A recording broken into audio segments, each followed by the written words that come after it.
Hello, hello. We are live with Terra Nullius, episode 62. Everybody make some noise. Woo! Well,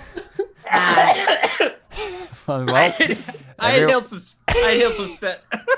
Everyone made a noise, that is for sure. Seth, you are not a spitfish.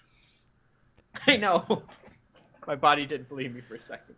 We are back once more with everyone's favorite Dungeons & Dragons campaign, Terra Nullius. Oh, I thought we were a damage guild for a second. Wow. Seth, are you legitimately telling me that you like Damage Guild more than Terra Nullius? The campaign you are in? No, I just wanted to be a bud. Okay, good. Good. I'm watching you. We're back with our favorite D&D campaign. Critical Role? Damage Guild? Oh. Hey, Terra Nullius is my favorite, Caleb. It's my favorite too. It's my favorite too. It is I have also more. my favorite. I have more And extensive. I'm in notes more on than Ter- one. I have more extensive notes on Terra Nullius than I have on Damage Guild. Well, I should hope so. I mean, I would hope Notes so. on Damage Guild? Yes, he does.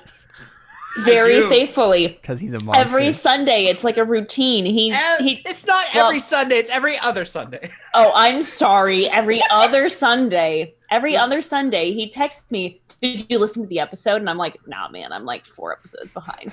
This sounds just a little religious. I like it. Okay. Every other Sunday, should keep taking going. notes. Anyways, Terra Nullius. So we're back, and better than ever. So when we last left our heroes, they had been captured, escorted, to Tapayaxi's domain. Yeah. I forgot about that. You are meeting with your first seventh serpent to get them on your side to join in the fight against Maziel. So I'm very excited. And let's see. The other thing that happened last time is you met a dragon turtle, and you got him to help you to like tentatively be on your side. He's not gonna fight a war for you, but he will help you do something. What was he gonna do? Basically, he's gonna help us create an escape route if we Yes. need one. Oh, from Tapayaxi's domain. Okay. Yes. Yeah, Because his dead wife was like, "Yo, what's up? That's true. You gotta help these people." His dead wife said something philosophical about being proactive and doing things to help the world, and he remembered that. Yeah, I remember this now. Also, Raya joined the verdict, so that's a thing that happened. So Raya, remember at any time, and I think honestly, all of you have this right now. I don't know if anyone actually cashed in this favor. All of you have a thing that you can get from what's his face, Navarro, right? The one request you could have made. Did anyone actually use that request yet? Was I there? You were there. Everybody was there. Everybody gets a one like magic item or some other favor from Navarro, because he's giving you supplies. He's going to support you in the war, and then each of you got to like make one request. But also beyond that, Raya gets to call in. Well, she has the resources of the verdict at her disposal right now. It also means that she can be called on at any point to do a mission for him. So that's kind of hanging over her head right now. But she can also call in like a high-level wizard to help you or do some other thing like that. So everybody keep that in mind. Darling. And I think the assumption, honestly, with everyone but maybe Raya's verdict thing, is that it already happened. And you can just say at any point, yeah, I got this thing, right? Because it wouldn't make sense to just suddenly produce a magic item unless you've had it the entire time. But for Raya, I mean, she has the power of the verdict, so she could literally have just someone teleport something into her if she needed. I would like them to level me up to the highest current level in the party. Not for me to be higher than everyone else, but for me to match whatever the highest level is. Are you 14 right now? Yeah. Okay, everybody else is 15, I think. No, Yeah. Ari's 16. Yeah. See? That's what it is. I'm 15. That's why I'm like, I'll take 2 levels. Raya, are you still 15, Raya? I think I'm still 15. I'm opening up. I think I just got to 16. You just got to 16. I think I should have like 2 more sessions before I hit 16. Yeah. A question for you, Caleb, before we get going. Yeah. Since I planted the beans, does that mean that I'm no longer attuned to them? Yeah, no longer attuned to them. Okay, great. Yeah, you have That opens up another slot. slot for a magic item. Yeah. Are we still doing retroactive goals? What do you mean? Like, didn't we change our goal structure or something? No, I think it was just every once in a while when we do a session, and especially last session, I think we didn't really know what any of our goals were going to be. And so I let you guys do retroactive goals at the end of the session. But for the majority of the time, we're assuming that you can't do that. But we'll go through goals right now and figure out what people want. I know what's going to be happening, so I will help you guys navigate these goals to make sure that you don't pick one that like legit can't be done. Never mind. I went and looked at my goals, and I remember now. I remember everything. Yeah. But yeah, so Ari and Raya planted the beans. They're planting the tree of life in the weird like death temple that like can teleport. So it's safe and sound. And Raya can call it with the orb apparently. Let's see. I think that's pretty much. Oh, the only other thing that happened last time of any significance was what was it? Was it Atabai who did this? Put that ring of mind control on Zaman to, and I crit failed. and you crit fail. I was reading through my notes and I saw it. I'm like, oh yeah. Yeah. Oh no. I definitely know exactly what happened there. Great. But your goal, right, was to like get him to tone down his craziness. Because he was like literally kind of acting insane. You successfully did that, just in the exact opposite way of what you probably would have hoped to have done. So that is a thing that happened. But Atabai doesn't know he failed that. He just knows he thinks he succeeded. But yeah. I know what item I want, but I do not remember what it's called, and I'm flipping through the thing and I'm not finding it. Do you remember what it does? It's not a portable hole, but it's something like you can climb up into and pull the rope up after you. It's like an extra dimensional space that you can hide in. I'm flipping through trying to find it, but I do not remember what it's called for the life of me. The extra dimensional space magic items I know of are portable hole and back holding. It's like, let's take a look. It's like a ladder or like a rope ladder that climbs into like some extra dimensional space. That sounds sort of familiar. Yeah, it does, and I don't know what it's called. Yeah. There's cubic gate. That kind of opens a planar portal. That's probably not what you want. It's probably in rope, but I'm just looking. Immovable rod. Jordan, you could finally get your immovable rod. True. Yeah. I could even think that 2 immovable rods would be not out of the question, because one immovable rod is kind of useless. I want an immovable rod with a blade attached to it. I think we actually talked about this last session, that you can't stab someone with an immovable rod. Oh no, we didn't talk about this. This was from Savage Tide. I was listening back through my old D&D campaign, and we talked about this at one point. You cannot stab someone with a immovable rod and have it go along with them and forever be stuck inside them. They would just like go out of it if it. Yeah. Yeah. Well, yeah, I would figure, but. Well, yeah, because the rod is immovable. Exactly. Why was that even in question, Caleb? Come on. It was questioned by my teenage compatriots several years ago playing D&D 3.5. But if you were just like Akashi and you were a bomb, if you were bomb with athletics, you could just like forever climb. You just like click it and then unclick it and throw yourself up, and then just keep doing that. Or throw yourself up, unclick it, and bring it with you. You know, just like whoosh, whoosh, whoosh. There's folding boats. Not that folding boat. You can literally like just make a boat. I think it's like an origami boat that you can like make big. Yeah, I'm not seeing anything else in here. I'll Google it, because yeah, you should Google it. It definitely sounds super familiar, and it sounds really cool. I just can't find it. It's a portable hole mixed with a rope, but the portable hole can like be put in the sky, essentially. Right. Interesting. I mean, if anything, I could take a portable hole instead. Is it rope of climbing? No, because that's just something you can climb up. I just saw that one too. Is that what it says?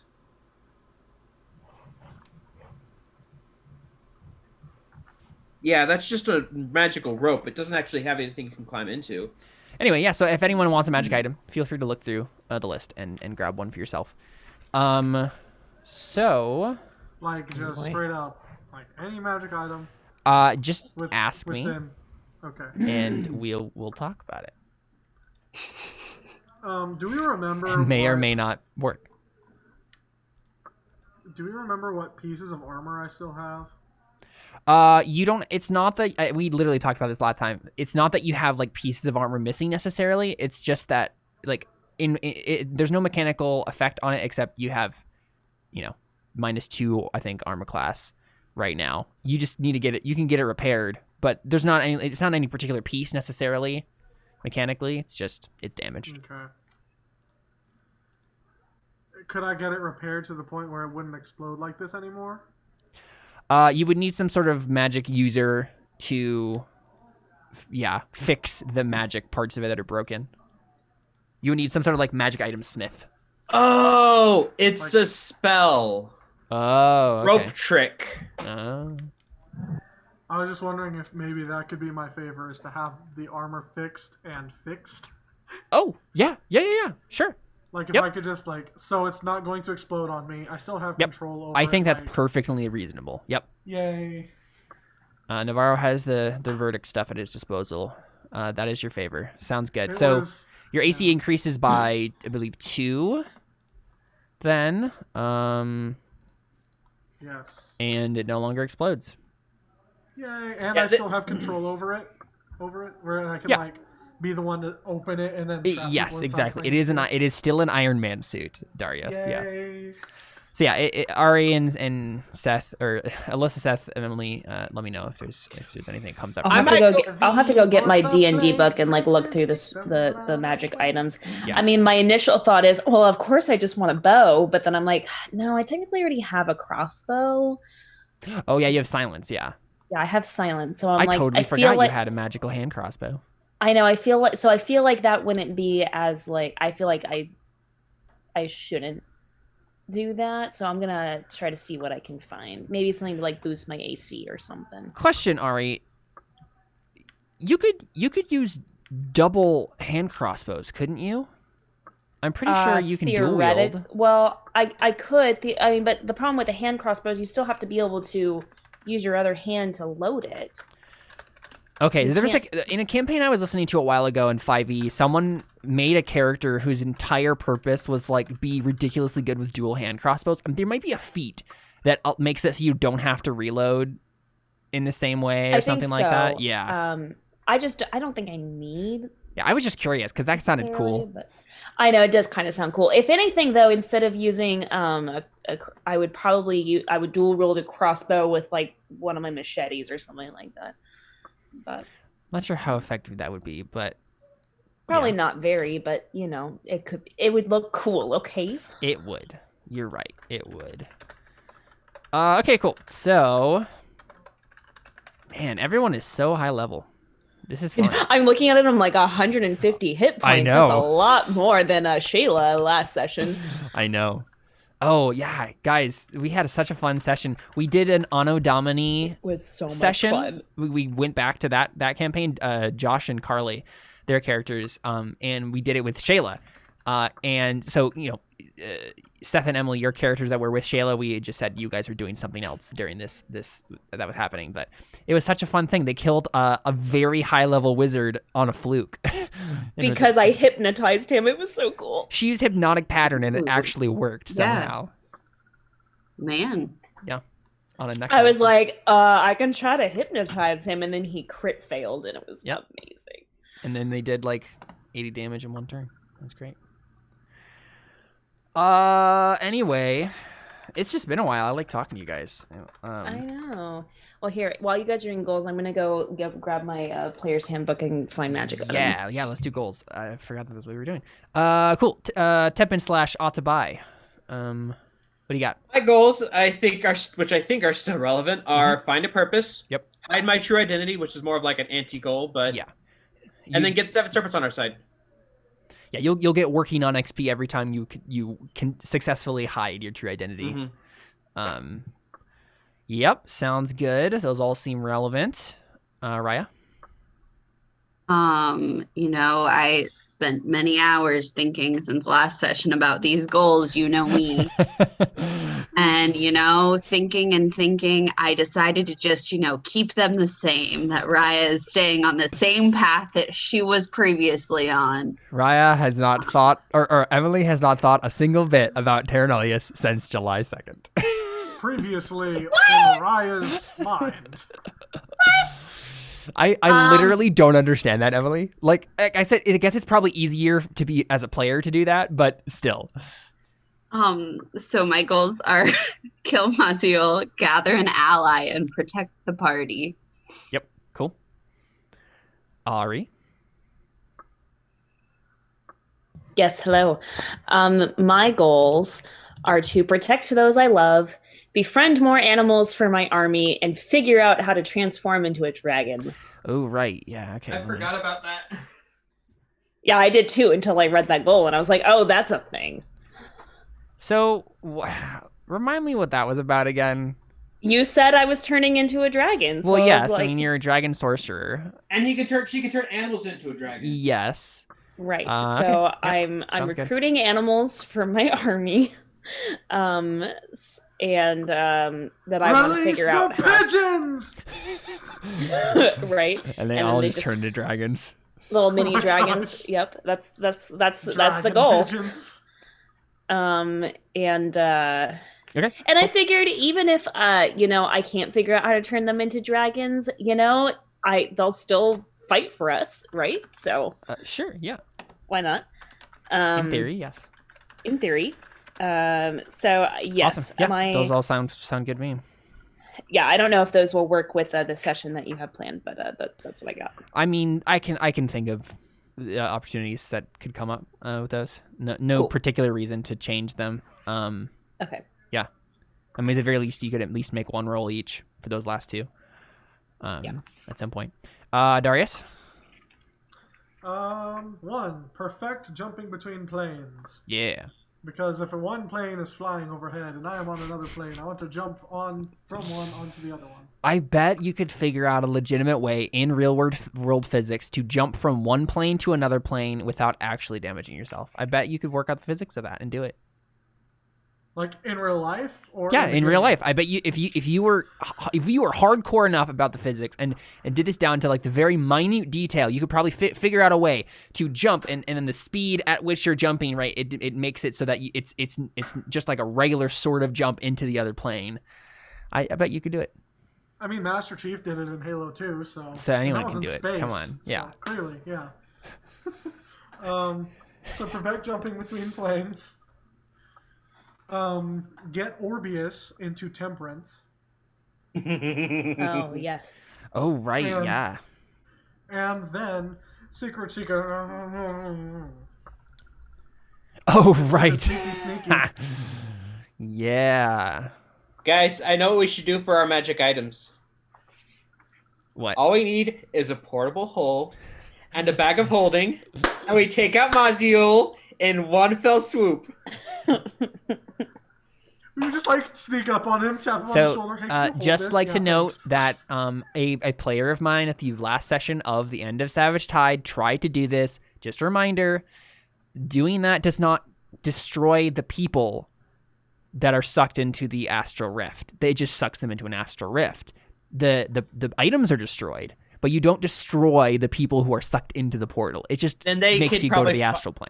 And they'd probably be able to find a way out. Exactly. Especially if it was That's Maziel. Doesn't work. How Sorry. long does that like astral plane sucky thing happen though? Is that indefinite or is it just like a few No, seconds? it's basically just like a singular simultaneous action where it's just like it's destroyed and then anyone within this amount of feet is sucked into the astral plane, and then it closes. So if that happened to Darius, he could just plane shift out. Exactly, yeah. So yeah, those are my goals. Cool, awesome, sounds good. All right, so we pick up with our characters as they are traversing the river, and by that I mean they're being towed down the river towards Tapayaxi City, which you come to kind of just by inference, listening to the people, the Yuan-Ti escorts that you have talk. The name of the city is Tezua, and it basically means something like grandest city. I'm sure pretty much every one of the Seven Serpents has named their city in some sort of grandiose fashion, such as that. Just a reminder, Tapayaxi, the guy who's in charge of this place, is his like title, right? His Discord handle is the Eradicator of Dominions. So that's his deal. He is like the conqueror of the Seven Serpents. He is off of the side of this map, right? You guys are pretty much right to the edge of this map over here. He has conquered a vast swath of land to the east of this, the east and south. So there's a whole big chunk of stuff over here that he's just in charge of. And he's been focusing on that for a really long time. So that's kept him occupied and not wanting to conquer any of the other Seven Serpents, because I think, probably when they all became the Seven Serpents, they made some sort of pact not to interfere with each other. And there's probably specific rules to it, and they've all been trying to find loopholes, throughout the centuries. Yeah. Mm-hmm. Couple of quick questions. Sure. One, what was that guy's name? Something? Tapayaxi. Tapayaxi. Okay. So, and what year is this? 1493. Okay. Oh, that's a good question. Actually, let's just we need to arbitrarily decide what date it is, because we've done a time skip. Let's say it's, I don't know, how long would it take to get here? I don't know. Do you think a month would make sense? Probably a month. Yeah. Let's say it's March 1st today. So a month and some change. It's March 1st, 1493 right now. Okay, so it's 1493. Yep. And the guy's name is? Tapayaxi. Are you going to make a joke Tapayaxi. about the Japanese dessert? No. Okay. Tapioca was discovered. Tapioca is derived from the word tipioca. Its name in the Tupi language spoken by natives when the Portuguese first arrived in the northeast region of Brazil around 1500. I think Wow. tapioca was named after this guy. After this guy? Sure. You know what? I am going to work that into the story. I'm doing it. I am doing it. This makes me happy. I gotta do a quick I need Google no search. other victories for the night, but I will Don't- take any that I get. Don't worry about anything. I'm just gonna look up tapioca. I'm sorry for derailing. Interesting. Cool. All right. Cool. Awesome. Right, because tapioca is just like, it's a whole big thing. Like, you can make a lot of stuff out of tapioca. It's Tapioca just a pudding grain. is the thing we're all familiar with. But yeah, okay, cool. I'm gonna say tapioca pudding is going to feature in this session. It's gonna happen. That's their dessert. So Giving them their just desserts. yeah. And just another reminder, so Tapayaxi, right, that's his deal. He is also remember, Yuan Ti are devourers, right? They eat things and they gain power from it, right? And they're typically they have been known to eat each other to gain power, right? But the Seven Serpents have gained their immense ability and prowess through the mass devouring of certain things. And Tapayaxi, his thing is, I think I mentioned before, he's the weird one. It's the tapioca. But this is the thing. I think the thing, or as you are like kind of like getting a handle on this guy from the snippets of conversation you're hearing, from actually, you know what? Let's make a roll on this. Who would be the person like listening to the UNT's conversations? Well, I guess all of us can understand him. I know. Wait. Well, not if they're talking in UNT. They're probably actually talking in UNT. Yeah. I can understand every language. Let's say Atabai made this roll. Yeah. Ring of Comprehension. What is it? Let's just have you make a perception test. Okay, I have a +7 to perception. Man, I forget how nice it is to have like really nice rolls. Mm-hmm. 17. Yeah, 17. The most average roll that you could make. Well, technically I rolled a 2, but it became a 10 Oh. because of the one stuff. Right. Wow. Rogues, Is that right? overpowered. So guys, I went ahead just on a whim today. I leveled up Miggy to a level 20 rogue, and it was very fun to just look through all of the different cool things he gets. Did you ever figure out that thing that I asked you about with him? You should message me again about it, so I will copy the message and then paste it back into the chat. Do it. Okay. Yeah, so 17, I think, is gonna tell you a few things. The one thing is that I was just about to say is basically Tapayaxi has gotten his weirdness not because he eats weird things, but because he eats everything, right? He eats such a variety of things that it's all mixed together in some weird fashion and made him into something very unrecognizable. Right? He's eaten so many different conflicting things that it's created this weirdness. And I think he eats sandals. Well, I think like you get the gist of this, Atabai, is that the gist that you get is he has conquered so many peoples, like different tribes of various races. He's conquered and captured various beasts, monstrosities, all sorts of other types of things that live in these jungles, and then eaten all of them. Right? Like his conquering probably has the purpose of devouring, right? He eats everything. The other thing you know from him, but I mean, all 7 serpents eat everything, so, eat lots of things. So that's not necessarily super crazy, but the fact that he eats a bunch of different things is significant. The other thing you know about him is he's very greedy. He's about treasure. He doesn't just, eat stuff. He also likes to hoard treasure. So that's something to keep in mind. He has been known to, he has like a vast store of wealth probably underneath his palace. And then that's the basic stuff you get. That makes Atabai nervous. Cause so does he. Yeah. But yeah, I think basically, right, you pull into this city. Your boat is pulled into this city. And here's Tazua. I haven't quite figured out what all of the different letters and numbers and stuff mean, but I know a few of them.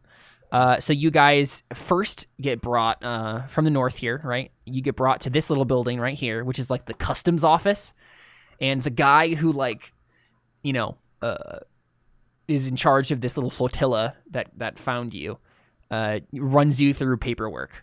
He doesn't really tell you anything about it. He just mentions something like, all right, I have to get you signed in, sort of thing. And so he does a whole bunch of paperwork to like get you admitted into the city. And again, he doesn't really tell you anything about what exactly he's doing or what the papers mean, what you're being signed in as. But that happens. And then you are, and at any point you can interrupt me and say, I would have done this thing. Just hope I'm not signed in as lunch. Yeah, right. Like you get brought, again, downriver to, and part of the flotilla, I think, goes, over here to like a large portion of docks that's over on this side of the river. And they tow, I think, your ship over there and then moor it there. Or probably, yeah, they probably moor it. They probably don't dock it necessarily, for now. So it's like 100 yards off of shore. And they basically say that the main guy, comes on deck and says, all right, if you would all follow me into the longboat, and he has like a longboat that's pulled along your side of your boat, then we can admit you into Tapayaxi's presence. This way. And at this point, they still have all of your stuff, right? Except for Raya's orb, which was hidden. But it was hidden on the ship somewhere. So, like, what's the plan for that? Are you going to try to, like, keep it on your person? Or what? Oh, geez, it's risky either way. Mm-hmm. I mean, you could have Atabai make another roll to keep it on his person. Because, he would be the person who'd be best at this. Well, here's what I was going to say. Yeah. If I do go with the portable hole, that's pretty easy to hide. Yeah. But is that going to cause a problem putting something with extra dimensional space? No. Okay. Nope. As long as it's not also, well... That's my point. Okay, so because it's an artifact, I would say probably not. Like, it doesn't seem like it would be a thing that would The only thing that makes me wonder about it is the reason why portable holes and bag of holdings can't be put together is because they're both extra dimensional spaces. Yes. I think we have decided that Raya's orb isn't actually an extra dimensional space in the same way that actually, this is what it would be. I think in canon, in the Terra Nullius world, in 3, I think the reason that portable holes and bag of holdings do that is because they're both made of body magic. The orb is mind magic, so I don't think it would do anything. Not that kind of body magic. Because the idea is, right, it's 2 Feywild dimensions being stuffed together, which creates like a weird overlap thing that like cancels. A wormhole sort of thing. Yeah, whereas the mind magic and the body magic doesn't create that sort of conflict. So I think that's probably what it is. So if you wanted a portable hole or a bag of holding, you would be welcome to have that, and then you could easily hide. We could even just say that's where you hid it in the first place. Mm-hmm. And then you don't have to make another roll. I'm fine with not making another roll. I'm adding a portable hole to my thing. Cool. Yep. So Atabai, are you fine with that, Raya, then? Yeah. Atabai has your orb in the portable hole. Okay, yeah. Do you guys get on the boat? Yes. What else are we going to do? Yeah. All right, so you are brought in, and again, Zaman is with you still. He is a member of your party. But again, he seems super chill. Like, he seems like he has gotten his full wits back. He has been very thoughtful on the trip. He's been meditating a lot. And you know he's an oracle, so you guess he's been like scrying or trying to see the future, those sorts of things. But he hasn't been like super talkative necessarily, but he hasn't been weird, right? He hasn't like avoided conversations. He hasn't acted strange in conversations. He's just been normal as Zaman has ever been, which honestly might be weird. But yeah, so he gets in the boat with everybody too. And we get a shot on his hand, right? We see this ring of mind control that's on him. Does anyone else know about this? Who knows the fact that you put this ring on him? I don't remember. I don't think any of us do. Because there's also the idea that didn't Tepin show you guys what he was making at some point, or was this always a secret? I don't know. Darius, it was Darius's blood that made the thing happen, right? What? There was some sort of weird thing with. Didn't you try to use the ring on Darius or something? Or no, it was the whole thing with the caretaker and stuff. You ended up trying to use. Oh no, it was your ring of mind shield. Right. No, it was the ring of mind control. You were trying to do a weird thing there. I remember Tepin approached Darius and said, "Do you trust me?" And and Darius was like, "Yes, I trust you." And then he held out his finger. He's like, "I need to take some blood." And he Tepin has to take some blood, and Darius just held out his finger. No, that was the ring of mind shielding we used, I think, because I used it to go into the ring and try and. But didn't you have because I think you put the ring of mind control on Darius. Remember, that was the whole thing. Because you had to create a gate through his soul. Remember? Oh yeah, that was later. Oh no, I don't think we did before. It that way. That was before, and that was a different thing. You're right. This is the first time I'd used the ring of mind control. Was with Zaman. Okay, I'm just making sure because if I'm just curious if people would be like, wait a second, why does he have that? They saw me make it, didn't they? Because I made it from the dudes way back when. Yeah, but I don't think necessarily anyone knows what it does except for you. Yeah. So it's probably. I just wanted to make sure that it wouldn't be weird for anyone to look at it and be like, why does Zaman have a ring of mind control? To be fair, I'm not sure I know what it does. You're right. You don't know what it did. And it worked. And Ata, this is probably what happened. Tepin probably would have been a little more curious, but Atabai's like, okay, he's calmed down. I can just relax now. Yeah, cool. So,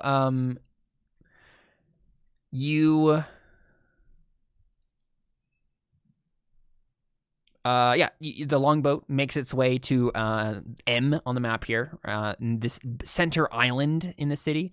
And you can see it's like a large complex of various structures, including a giant palace. Right, so this is where Tapayaxi probably lives. And you guys are brought on shore. And then, again, none of you are shackled. but it's as close to feeling like you're prisoners besides actually chaining you. So you guys are led, you're escorted. You Quick question. Quick question. I have my ring, right? That's the only thing I have. I think I remember saying that I would like to try to keep my ring. Yes. I think I remember that. Like, what was it, fire or something? Fire, yeah, the ring of fire elemental or whatever. Yeah. Yes. So we can say that that's also an Autobai's portal. Okay. Yep. Oh, in my hole, I thought I was going to be able to wear it. Well, the problem is they would notice, magic. Right? Yeah. I think the only way this works is because I think we already decided that the only way it works is if Autobai specifically hit it. Okay. Because this is the thing. It's not even that Autobai put it in the portable hole and, oh no, you can't tell that it's a portable hole. He also hid the portable hole, right? Like, he's just good at hiding things mundanely. So that's the only way this is working, because they do have magic detection stuff. Right. Okay. No, that's totally fair. I feel like I remembered that from last session. Yeah, it wouldn't take a whole lot of time to put it on or anything like that. He could give it to you, but yeah, you don't currently have it on. Cool. So that means I probably don't have my ring of mind shielding on. Probably not. Well, I can make it invisible, but I don't know if that would matter. They would still say hey, we detect some magic on you. Yeah, I think the only way this is going to work is if everyone has to put their stuff in the portal. That makes me uncomfortable. Otsubai's my mind is open. That's a very unusual feeling. So now I have a question then. That would maybe include Zamon's ring, though.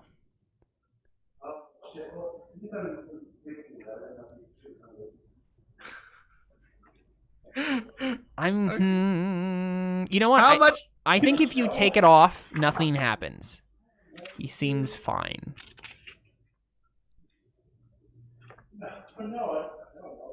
Actually, no. Let's say this. Let's say that you were going to take it from him and hide it, or you were thinking about it. You're I don't know if I because if I take it off, it's not gonna work, whatever. And then maybe you did detect magic and you don't detect any magic on it anymore.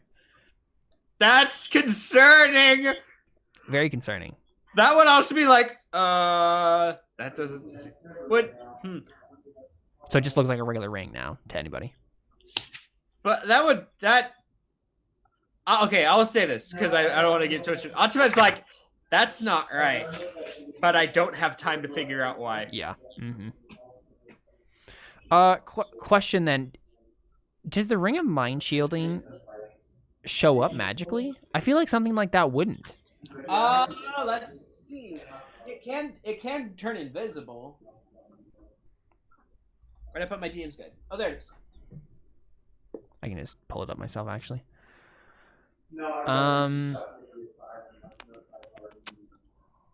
Ring of resistance. Yeah, it just says visible and invisibles. So it would show up normally. Yeah, so you've hidden it then in the portable hole. Okay, sounds good. So many magic items. I know you guys have a lot of magic items. There's one magic item they can't take away from me because it's physically impossible for them to do it. Very true, very true. Yeah, so you guys get brought into the on the island, and you are led down this road to basically it looks like a large. Oh, okay, so you get led to basically an entryway underground. It's honestly unclear. It looks like maybe a service tunnel or something like that. And you get led underground. It looks like you're going to be brought to some building from the underground, from the bottom up or something. Maybe there's some sort of underground structure you're not aware of. You guys get led for a little while, and then you enter a long dark corridor lit by torches. And eventually you get to a big iron door, and standing in front of it are you've been led by Yuan Ti this whole time, right? Standing in front of it are two humongous blue frog things. you're honestly not sure if you're not sure what they are, but they look like. Let me see if I can find the handout for this. How does this work? I need a handout. Whatever. I'll just drag it onto the map. They look like this. Ooh. So two of these dudes. Yeah, two of these boyos. And they are guarding this door, right? They don't have any weapons on them. They just look like basically a mix between a professional wrestler, a gorilla, and a frog. And they're just kind of hunched over, standing next to this door, and they grunt. I feel like they should be named Craig and Blitz. Okay. And Darius names them in his mind. So you guys get led to this door, and then the UNT that's been, taking you, looks, I think, distastefully at the frogs, and then says, "All right, they're yours now." And then he just starts walking away, and one of the frogs grabs the iron door and opens it up, and you guys are gestured to go inside. I don't know why he looks at them distastefully. I think they look delicious. What do you guys do? You go inside? It's kind of dark inside. You don't know what chamber it is. You head inside, I guess. All right, yeah. So you guys walk inside. It is a corridor. It's like rectangular, more long than wide. And you notice that there's benches lining. So you walk in. There is a kind of like an iron gate, right? So that just kind of would raise or lower directly in front of you. You see some light peeking in from something outside. You can't really tell right now what's out there. There's maybe some sand out there. But you notice on either side of this chamber, right? So there's along on both sides. You're in the middle of it. You see benches, right, lining each side of the chamber. On the right, you notice that there are 3 Tapayaxi, sitting on benches, waiting for something. And yeah, they're 3 Tapayaxi. Let me tell you what's on them. They both have big ol'. Well, actually, they won't have weapons. But they have very muscular physiques. They seem tired and probably just generally maybe discouraged. They barely pay you any glance until they realize Atabai is a Tapayaxi, and then one of them, his ears perk up like a cat's would, and he looks over. They're all jaguars, right? And he looks over and he says, "Brother."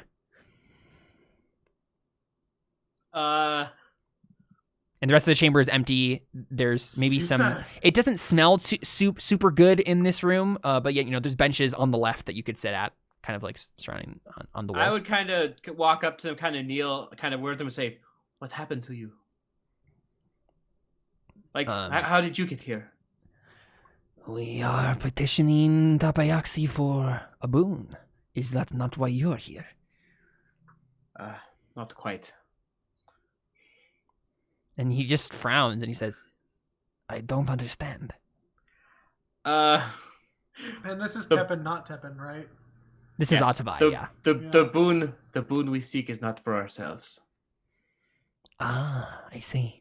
In a way, I suppose that we do not seek a boon for ourselves as well, but rather for our people.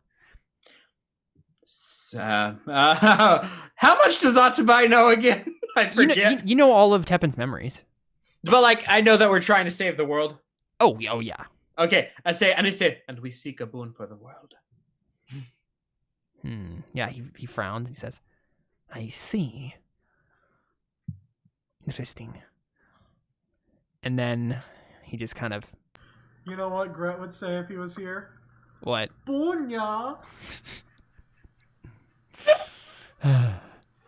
Nice. Yeah, I mean, you guys sit down. It doesn't seem like anything's happening for a while. Is there literally like nowhere to go? No, it's like the big old blue frogs like close the door behind you, and then there is a gate leading out into some unknown thing beyond. There's light filtering in from somewhere, and this is like some sort of waiting room. There's benches. Okay. I thought there was like we were supposed to keep going or something like that. No, it's like closed, and the blue frog like literally just close the door on you and don't tell you anything about like what to do next. I would probably turn to Riot. I turn to Riot and I'm like about to speak. I realize like wait, because I don't have my ring of. The problem is I don't have ring of comprehend languages either right now. So I can't. Right. I can't understand. You guys can speak primordial though, right? I think all three of them can now. Yeah. Okay. Can I speak primordial if I'm not holding my You're orb? still attuned to it. Yeah. Okay. And that's fine. But it's in a tuned in a pocket dimension. Yeah. Mm-hmm. Octobi is attuned to his ring, but he needs to be wearing it to use it. Just being attuned to the orb gives you the language. Okay. Got it. So I was thinking that too. Yeah. I would turn to Ryan like, probably I would say this probably mentally actually, because I don't want to say this out loud. But I would turn to Ryan and say to her mentally like, "Can you do that? Isn't that with your ring of mind shielding?" It's just awakened mind from the great old one. Oh, right. Okay. You can communicate telepathically with any creature you can see within 30 right. feet. You're using your own godhood to do this. Yep. That's right, because I'm attuned to myself. You're a warlock of yourself. So I turn to Ryan and say, "We seek allies. We might find them here."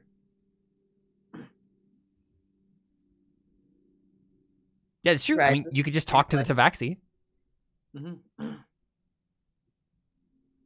So I guess I just kind of like look over to the Tapayaxi and I go, "Hello, my name is Raya." Yeah, and they all kind of look at you strangely, and the one who talked to Octobi before, he does whatever, I don't know. Seth, what would be like a Tapayaxi gesture of greeting? They wouldn't shake hands, but probably just like a hand over the chest and bow sort of thing. Okay, yeah. He just does it while sitting, but he does this. And then they purr while they do it. Yeah, right. And the guy says, "Yeah, I'm gonna go with that. That like that they make like a growl purr sort of thing." Yeah. Especially if they think you're pretty.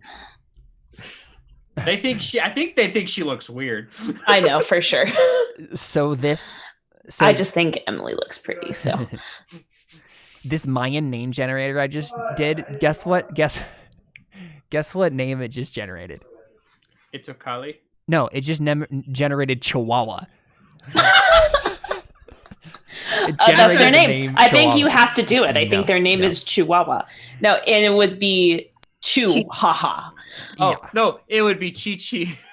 Yeah, that's what I just said. Yeah, right. Oh, I didn't hear that. Sorry. The goodest boy? Yeah, the goodest boy. So this guy says, my name is Cabra Khan. This is my brother, Gooch. And my cousin, Nikon. and Gooch literally looks like the sort of person who would be named Gooch, right? Like he's probably not super intelligent. Is he Gucci with that? Yeah. He's probably not super intelligent. He's a little bit beefier than the others. He just grunts at you. More a growl than a purr. So I was picturing him as like the dumb hyena in Lion King. Yes, absolutely. You know what? That's actually exactly who these three are. This is Cabra Khan is the smart male one. Nikon is his cousin, who's the smart female one, and Gooch is Ed. Yeah. So let me get this straight. We have. This could also be Ed, and Eddie. Khan, Gooch, and Nacho Bacon. Yeah. Mm-hmm. Yeah, so he looks at you and he says, "I have to admit, I have not seen one of your kind before. What are you?" I am Iron Cat. I'm a tiefling. So what is that? You say that in primordial, Raya. What is the what word do you? Because there isn't a word for tiefling in primordial. What Probably like compound word would you use to demon describe spawn or it? something. Demon spawn.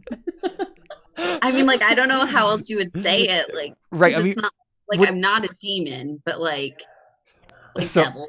yeah, daughter of a devil. Half-breed devil. Yeah, so you don't try to tone that down at all. You just literally say, "I am the daughter of the devil."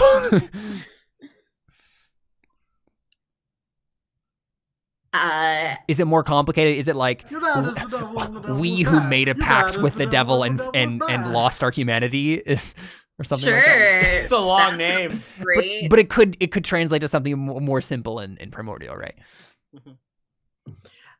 But you like let him know more. It's not that I am literally the daughter of a demon. It's like yeah. I'm part of a race that made a pact with devils. Yeah, I would just kind of go, there's not really good, there's not a name for what I am in your language, I don't think. Yeah. But yeah, he nods and he says, yes, my people know something of what it is like to make a pact that you regret. Achuba's just like, He's like, sorry. And again, these are Tabaxi that are probably like on the other side of the peninsula from the basin than you. Like these are not the same tribe folk probably as Tepin was from. At this point, Atsubai would probably kind of speak up, partially since I have the better persuasion score. And he would say, "My brothers, these are people from another land." The third Tabaxi growls a little bit because she's a female. And sister. I was like, Hisses. It's like, these companions of mine are people from another land, and we come also seeking for the betterment of the world, betterment of not only your people but the world. And I'm pretty much sure to rise. Like, do you want me to explain this, or should you do it?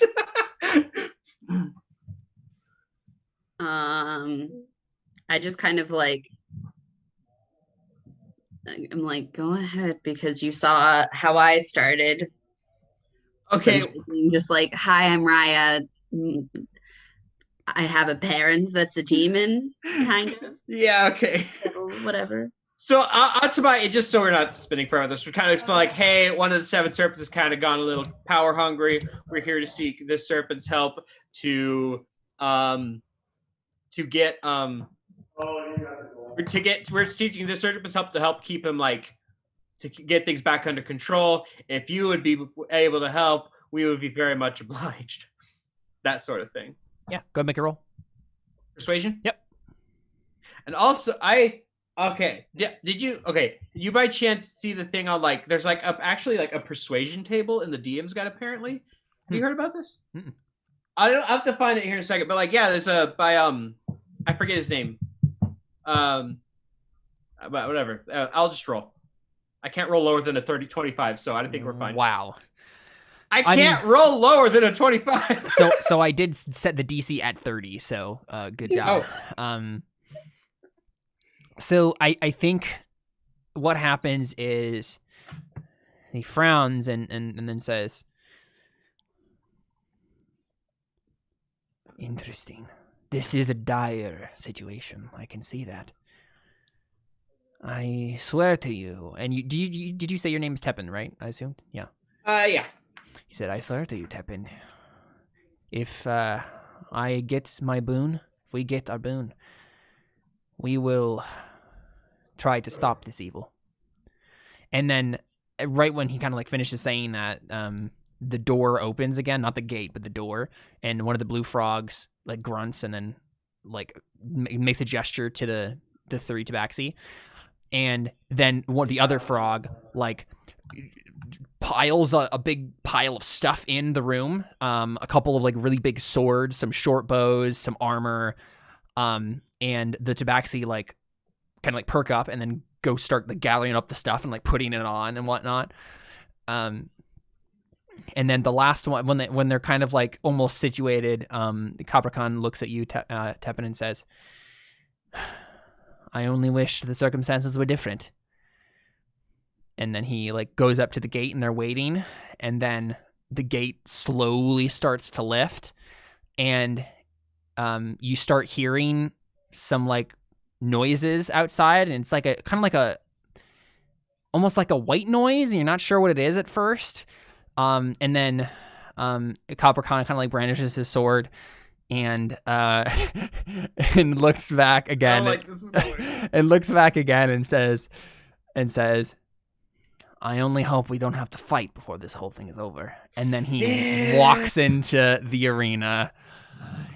And you guys start, like, the gate closes behind them, and you hear a bunch of fighting. And, like, giant, like, roars and sort of a thing. There's a fight going on outside, and then cheering. It's pretty indistinct. And I'm gonna make a roll here. Well, let me look at this. I'm trying to decide if it's more interesting if they win this fight or if they lose this fight tragically. This is the one time as soon as you were saying that, I was like, man, I wish I could give them bardic inspiration right now. I'm also trying to decide. Actually, the two things I'm trying to decide between is, should I just say they win, or should I make a roll for them? Do whatever. I'm gonna make a roll. I feel like a roll's more interesting, more your style, but Whoa! Whoa! Nice! Yeah, so they won. They totally beat whatever they fought, and so some time passes, and then the gate opens again, and they come back in, and they are covered in like green blood, and they're breathing deeply, but they're all there and all alive, and then they walk back, and then they kind of give like whatever the battle salute thing would be to you, Tepin, and Raya, and they say, one down, and then they go back and go back to the door, knock on it, take off all their weapons and armor, set it down, and the frogs like take it away. And then at that point, another frog, like some little bit of time passes, and then another frog comes, and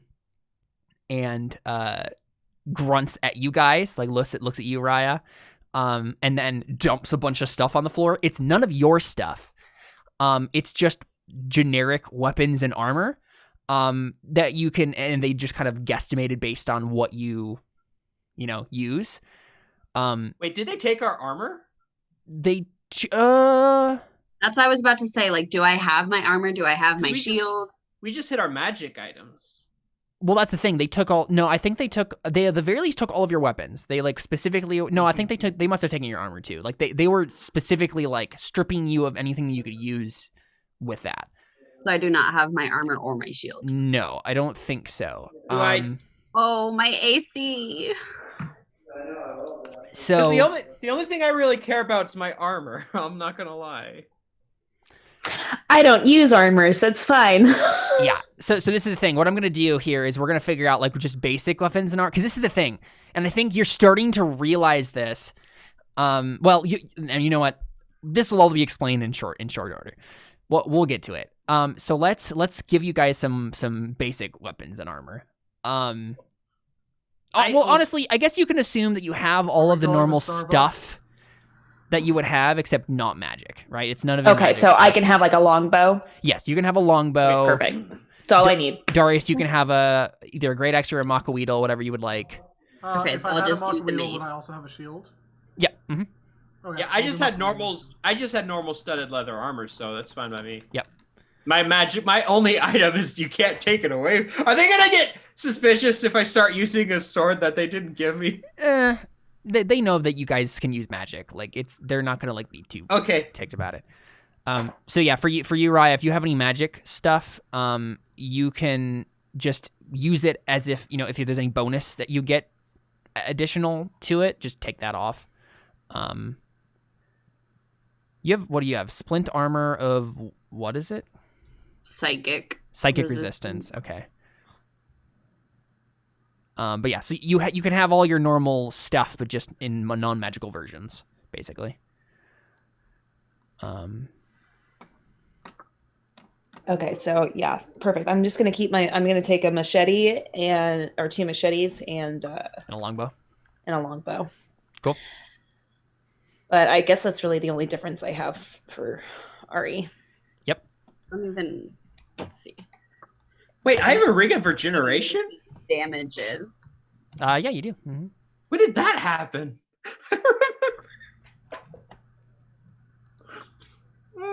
Sorry, what were you saying, Emily? Like, I don't even know what the damage is, but I found it now. Just so you know, Caleb, Yeah. the table I was talking about is on page 245 of the D&G. Okay, yeah, I'll check that out. It's about conversation reactions. Perfect. Yeah, that'll be helpful. AC is armor plus dex? Or, I mean, armor plus constitution? No, it's definitely not armor plus constitution. Yeah, armor works slightly differently. Let's see, what would you have? You can have, like, plate mail or whatever else. What do you want? Well, I would figure that it would be, plate. Yeah. Of some sort. It would probably be like bone plate mail or something like that, but yeah, so plate armor plate armor is 18. gives you an AC of 18. I think do you even add your dex bonus if you just have armor? How does that work? It depends on what the armor is. Yeah. It doesn't matter because my dex is 0. Okay. Yeah, so you just have an AC of 18. That's what it is. Okay. Hey, that's still really good. No, it's Does not. Well, not comparatively to what you has, had. Yeah. 18's not bad. Does though. it say on, because it's not saying anything on the stuff that I'm looking at, like what would actually like give you it just bonuses? depends on the armor. If it's heavy armor, has nothing to do with your dex. Yeah. It just is what it is. Oh yeah, okay. But if it's like Armor leather, types. then it also, allows you to add your dex to it. Yeah, let's look at. Okay, yeah, I forgot there's different types of. Yeah, heavy armor doesn't let you add your dex bonus, but it also doesn't penalize you if your dex is negative. And then, do I get to have a shield? Yep. Or no. Yep. Yeah, it just can't be your stuff, basically. Okay. So I have splint armor and a shield. Yeah. So this is the thing. This is like the point in the show where we like get like costume changes for everybody, right? Because they're dressed like gladiators. That's what you guys are dressed like now. And so I'm gonna drag you guys to a fun map. What kind of shield would it be? Either like wooden maybe. Oh, like specific like. I don't know. As any kind of shield you want, as long as it's not magical. Did I have something that brought my AC down when I just re-equipped my stuff? My AC is now 19. And it was 18 before. Were you using a kind of armor that added... The armor might have just given you a +1. No, that's like I unequipped it and re-equipped it, and it went from 18 to 19. Weird. That's weird. What did you have? You had splint mail of splint armor of psychic resistance. Armor. Yeah, and then a shield. That's what I was like. Did something happen? It gives you AC of 17. It's heavy armor. Yeah. You should have 19 then. Okay. Why did you have 20 before? Oh, doesn't the orb give you a +1 AC? Yeah, I was saying I had 18 listed before, which is why I was like... It should be 19, yeah. Okay. And then +1 for the orb. Yeah. And any of the passive bonuses that the orb gives you just happen automatically. It's just any of the active stuff you have to be holding in your hand. Okay. Yeah, Yeah, I'm not like going to cast through it. Because it's an artifact, it just gives you that through attunement. Okay, I'm going to drag you guys to a fun map. Love it. Oh, goody. Wonderful. So fun. So, question. Ari, did you bring Buck in here? Also, why? It doesn't seem like it would have made sense to bring Buck. Yeah, I don't know. I feel like Buck would just be like patrolling around the city. I mean, yeah, or like staying on the ship, or I don't know. Right, Yeah. so just something, right? Like, Okay. but Buck actually is probably, honestly, with the turtle, like above sea level with the turtle, and then like he's like my signal, like, hey, turtle found thing Got over it. here. That's right? a perfect Like, idea. Yep. They're like working together. Awesome. That's a great question. I was like, yeah, I don't know about Buck. I always forget about him. but I love him so much. But yeah, so Zaman is in there with you. Here are the 3 Tabaxi over here. And yeah, so the gate opens. You're dressed in your gladiatorial finest, and feel free to move yourselves. The gate is flanked by 2 giant red frog beings. They're battle toads. Yes. And they're holding arenas. This is episode 2 of Star Wars. Like they're holding the big long spears, and it's a sand pit. We're about to kill some children. No. Wait, that's the third one. That'd be episode 3. I'm about to say episode 2. Oh, yeah, with Obi-Wan and Jacob. Exactly, yeah. And so... Yeah, it's because he does kill people in the second one still. He does, yeah.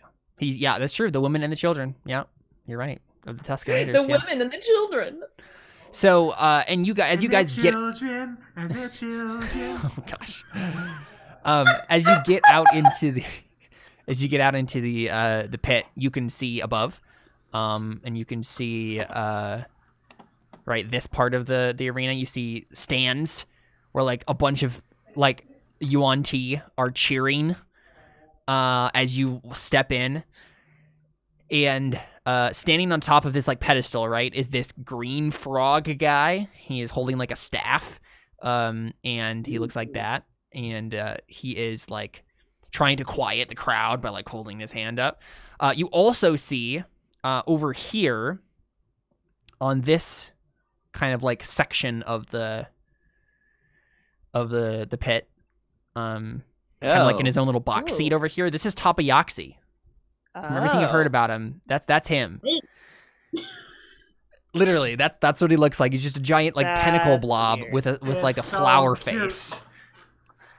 And he is surrounded by the normal gladiatorial stuff that a person who's watching the arena and would be an important person would have. So a table of wine and meats and various stuff. He has some gold that he's counting as he has this other little table.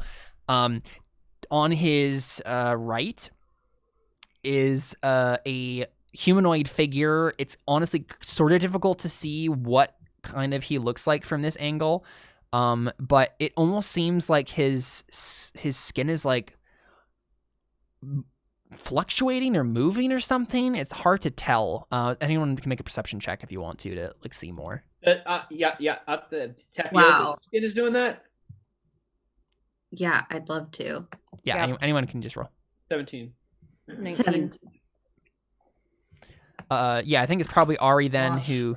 Darius, Go ahead. the ever-perceptive one, whose perception is just So perceptive. performance. Yeah, absolutely. Almost. Almost. Yeah, so Ari, you're the one who notices this. This is what you can see. Oh, interesting.